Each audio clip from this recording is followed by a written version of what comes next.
We have watched Jess Phillips, an unethical character, play the victim all week, but people must be taking care to avoid having secrets in their own closets is important, and in Jess's case, that is precisely what has happened. Yes, Jess has been exposed, and her past haunts her after the MP played the victim all week. In today's video, we will go over all of the most recent national news while talking about this, but first, please hit the like button, subscribe to the channel, and join our farm growing community. Just a quick note to let you know that we do have t-shirts available on our website. We have stuck farmer and made Britain great again once. Make sure to check the link in the description or visit British.com. This all began when Elon Musk called her a rape genocide apologist and accused her and Starmer of covering it up. Since then, she has been playing the victim all week. The idea behind your question is that the things he's saying are so absurd that at first you wake up and realize that he's. My first reaction was, just what a joke, but then I realized what this was probably going to mean for you, and I started to think, has it turned you old upside down? Yeah, a little bit, yeah, a lot, actually, it's not great. And the thing that irritates me the most is that it takes up so much bandwidth of my time from a man who knows absolutely nothing about the subject he's talking about, when the only thing I ever want to be able to use all of my brain power to focus on the hundreds of girls I have supported over the years who have been victims of grooming gangs and what needs to happen to improve their lives and stop what is still happening today, and you think he knows nothing about that?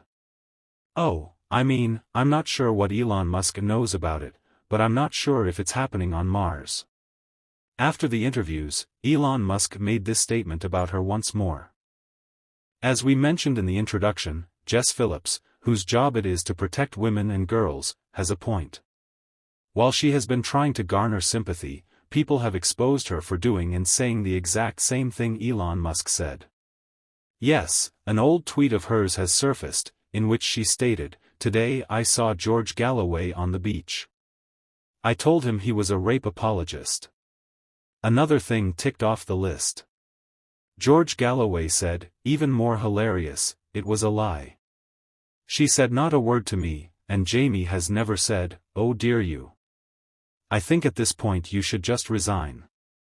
You've made yourself look like a massive hypocrite on top of blocking justice for Muslim rape gang victims.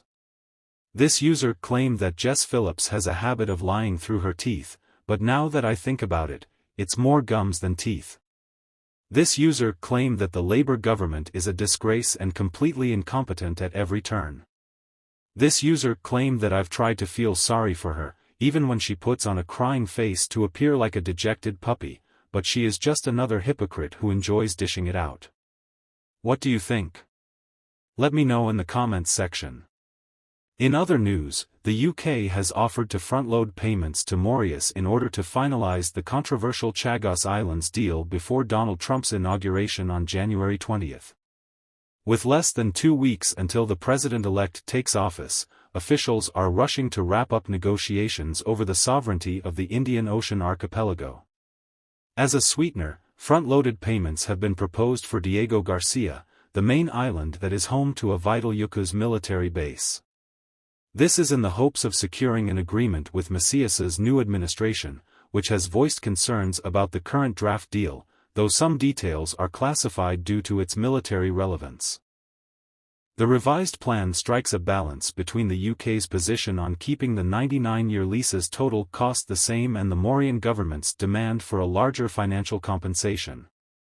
Despite these obstacles, financial terms have been a major sticking point for Port Louis, along with worries about lease terms and the UK's review rights. The negotiations stalled after Pravin Jugnauth, who had agreed to an initial draft deal with Starmer last October, lost power in a general election. His successor, Navin Ram Ghulam, declared the proposed agreement would not produce the benefits that the nation could expect and reopened negotiations. UK officials are still hopeful that the deal would be finalised before Trump's inauguration in less than 2 weeks.